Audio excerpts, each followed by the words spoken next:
This tutorial will show how to create a composite floor framing system utilizing rectangular and cylindrical grids. We will start with the grids already defined. So that we have more room to work, shut down the 3D view. Next, we will draw the primary framing using the Create Lines in Region command.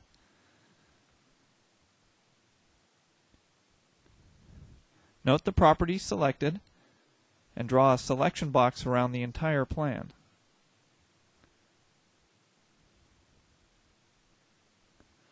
Next, draw the columns at all the grid intersections by using the Create Columns in Region command.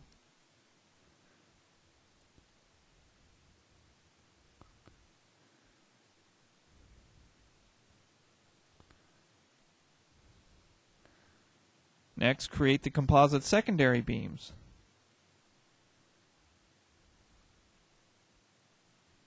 Switch the number of beams to 3 and set them parallel to X.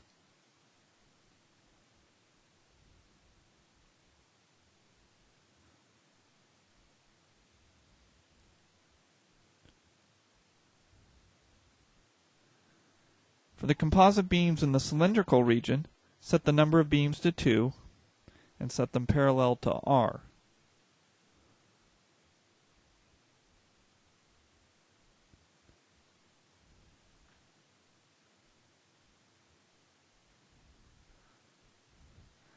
Note that the columns drawn were oriented in the direction of the major model axes. However, we could change the orientation in the cylindrical grid by selecting the column and clicking Assign, Frameline, Local Axes, and selecting either column major direction is radial or tangential. If we select radial, the column is redrawn.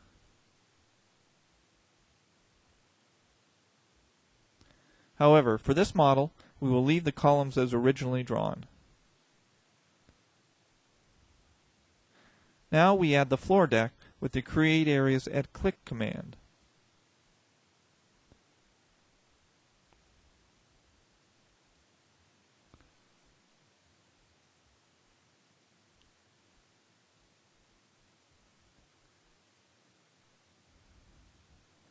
We need to change the orientation of the deck to span across the beams, so select the 4 rectangular areas and 1 supporting beam, and click on the Assign, Shell Area, Local Axes command, and then click on the Normal to Selected Beam option. Note that the deck direction has rotated normal to the framing. Follow the same procedure to rotate the deck direction in the 2 outer cylindrical regions.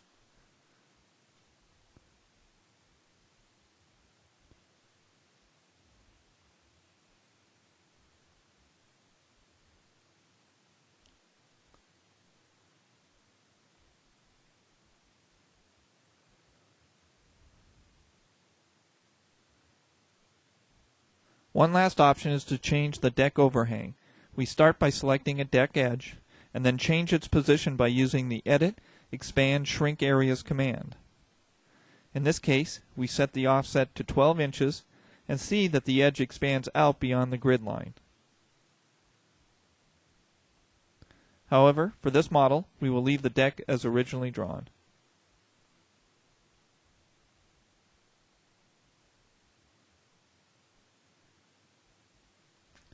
We can view the initial assigns by going to the Set Building View option and selecting Line Sections. A right-click on a member will bring up specific information, including that this member is to be designed as a composite beam. The program assumes this because the member is horizontal, it is pinned at both ends, and it is either an eye or channel shape. The Assignments tab shows that the member is part of the Auto-Select Composite Beam list. The Auto-Select Composite Beam list is a predefined list of sections.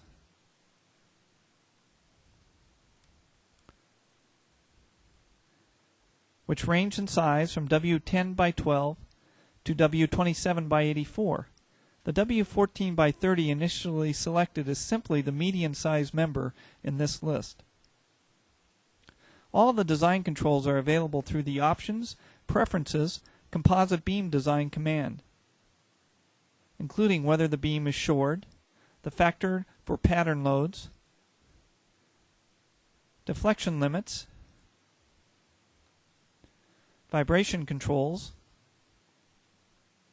and whether or not the beam should be optimized based on price. This is also where specific design codes are selected, and for our example we will use AISC ASD 89.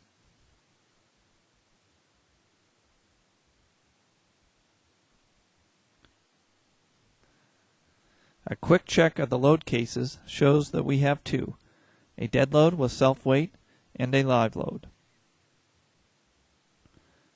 We are now ready to run the analysis.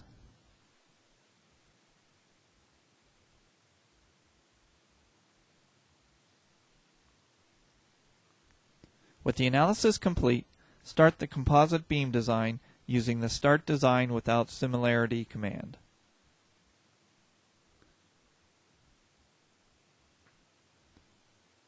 Once the design is complete, we can window in to see that the program has selected a W12 by 19 with 8 shear studs as the typical beam. Once again, the composite design parameters are available through the Options, Preferences, Composite Beam Design command. If we go to the Vibration tab, we can ask the program to consider frequency in the design.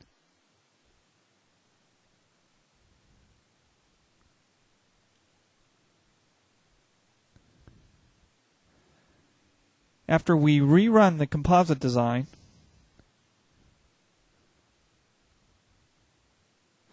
note that the typical beams have been increased in size to a W16 by 26 with 8 shear studs to reduce the effects of vibration. This concludes this tutorial.